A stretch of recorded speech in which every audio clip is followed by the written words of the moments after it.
नमस्कार दोस्तों, कुशीनगर एजुकेशन में आप सभी का स्वागत है।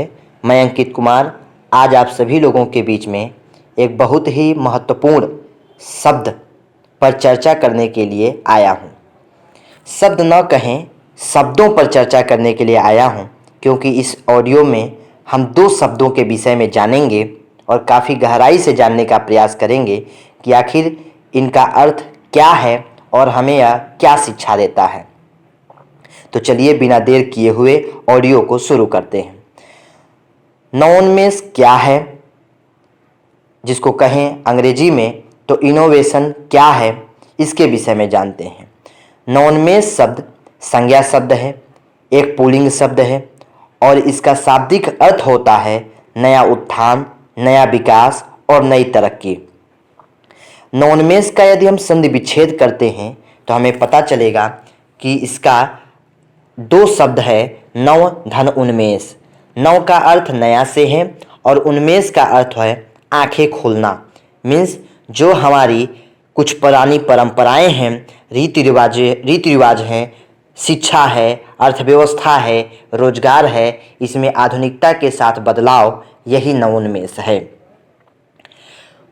इन सब का आधार कहने का तात्पर्य यह है कि जो हमारी कुछ पुरानी परंपराएं हैं, रीति रिवाज हैं, शिक्षा है, अर्थव्यवस्था है, रोजगार है, इनमें ऐसा बदलाव जो आधुनिक हो, वैज्ञानिक हो और शोधी आधार पर टिका हुआ हो, उसे नवोन्मेष कहते हैं।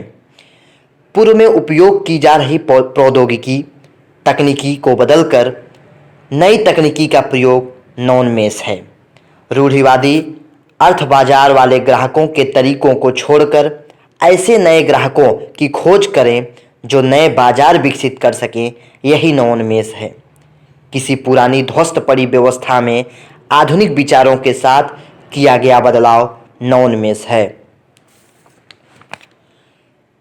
अगर हम नवोन्मेष को एक शब्द में कहें तो ये कह सकते हैं, या कहिए कि एक सेंटेंस में बताने का प्रयास करें तो ये कह सकते हैं कि effective changes with innovative ideas is called innovation. Means ये कि नवोन्मेषी विचारों के साथ प्रभावशाली बदलाव नवोन्मेष कहलाता है। तो दोस्तों, यह था कि नवोन्मेष क्या है और इसका शाब्दिक अर्थ क्या होता है। अब हम जानते हैं कि सहिष्णुता क्या होता है। टॉलरेंस, जिसको अंग्रेजी में कह सकते हैं।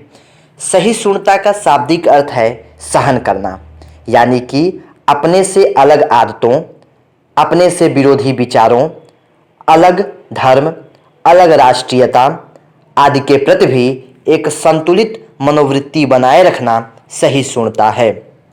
सहिष्णुता एक ऐसा गुण है जो व्यक्ति को हिंसक, उग्र एवं आक्रामक होने से रोकता है।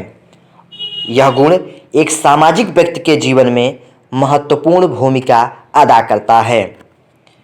सहन करने का अर्थ यह नहीं कि हम अपने या समाज के किसी अन्य व्यक्ति के ऊपर हो रहे अत्याचारों को सहन करें, अपितु सहन करने का तात्पर्य स्वयं के विचारों से भिन्न विचारों एवं आदतों के प्रति एक समान न्यायोचित मनोवृत्ति को बनाए रखने से है। सहिष्णुता का भाव व्यक्ति में धैर्य की भावना को प्रबल कर उस व्यक्ति को हर एक परिस्थिति में, चाहे वह उस व्यक्ति के अनुकूल हो या प्रतिकूल हो, रहने के योग्य बनाता है। तो दोस्तों, आज का जो हमारा ऑडियो था, इसमें हम लोग नवोन्मेष यानी कि इनोवेशन क्या है इसको जाना, और दूसरा सहिष्णुता यानी कि टॉलरेंस क्या है इसको जाना। अगर यह दोनों शब्द आपको अच्छे तरीके से समझ में आ जाए तो आप वीडियो को लाइक करें, शेयर करें, सब्सक्राइब करें और वीडियो को पूरा देखना न भूलें। धन्यवाद।